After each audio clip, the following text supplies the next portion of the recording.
how mattress stores make money. So I'm sure you've driven past quite a few or walked by a few mattress stores and seen that they have no one inside, maybe one employee who's bored on his phone, but it's been open for 10 years. And the secret is they only need to make one sale to basically cover costs a day. And a lot of them have very lean business models. You would be surprised. And we're going to go over it in this video just so we can learn a few things and apply to our own businesses. So one thing you have to know is their business model is very lean and predictable. They only need one sale a day or one sale every 3 days, depending on the type of mattress they sell, to cover costs and make a profit. And they have high margins. So essentially what these mattress stores are showrooms, like Shopify stores, but most sales happen in person. So they need to have a physical location, but they don't have any stock. So it's just samples of material, like samples of different pillows, mattresses, bed sheets, covers, etc. So people can actually go and feel it, and then they can close them with one sales agent in the store. And there's a lot of low risk in this business, since you have to understand a lot of the costs associated with this business are covered, and they're done in a smart way to save the business money, and we'll go over that, how they do that in a bit. But they have high margins. That's one of the big things. So for example, there's around the market of mattresses in the US is around 17 billion by 2025, and it's just a Shopify store, and the margins can go anywhere from, people say it's 40 to 60%, but from my research I found it to be anywhere from 300 to 1,000%. That can mean a mattress that you're buying for $3,000 can only cost them to drop ship to your house, because that's what they do when you make the purchase. They just order it and send it to your house. That $3,000 mattress only costs them around $300. That's insane. So they have really good margins, and on top of that, like I said, they don't need to sell a lot to break even, and they have low staff. Like I said, depending on how big the mattress store, it's going to be anywhere from 1 to 3 staff members. For the really big ones, it's going to be 3 or 4 maybe. And usually the bigger it is, they build it based on demand. So if they think that in this area we're going to have around 20 customer walk-ins, okay, we'll go with a bit bigger square foot and maybe two customer agents or sales reps. And they have one of the highest number of sales and net income per square meter in any industry. And on top of that, they have a healthy rent to sales ratio. The target is around 6 to 8%. So the location is usually, they find deals in malls. So malls, they have to give incentive for shops to open, because if they don't have stores open, nobody comes to the mall. So sometimes they give really special offers, and these mattresses stores take advantage of that, especially in strip malls. And they can get a really cheap 5 or 10 year contract for almost nothing, just to keep the store empty. They'll find the least desirable locations in the store that have not been rented out yet by other locations, and then they'll say, okay, look, Mr.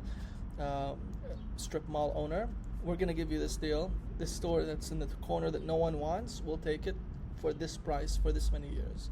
And they'll usually get it. So they have low costs of rent even, which is usually the biggest cost. And you always see them bunched up together. Let's say you're on a highway or something.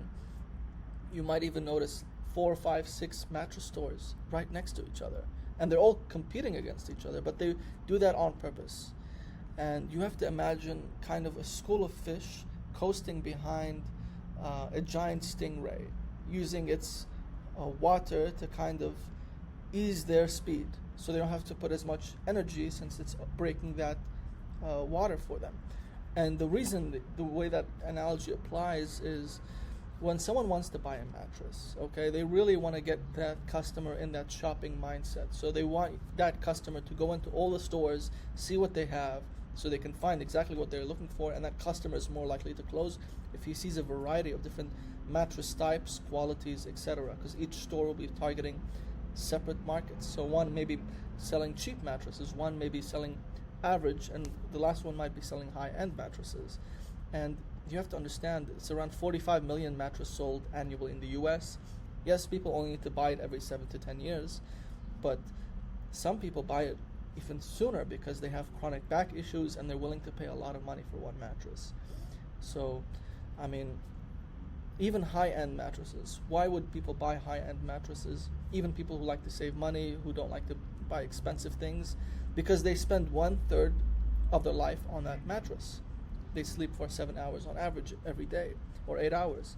So as a result, they're not going to buy the cheapest mattress. They're going to buy a good one. That's why people usually close and purchase in person, because they want to feel it. They want to lay down on it. They want to see how comfortable it is. So you have higher chances to close luxury high-ticket purchases. So overall, let's look at the math for this business. So let's just take this example of a mattress store. It gets around 15K a month in overhead, and they make around $1,500 profit per sale. Let's say they sell the mattress for $2,000 and it costs them $400 to order and another $100 to ship to you.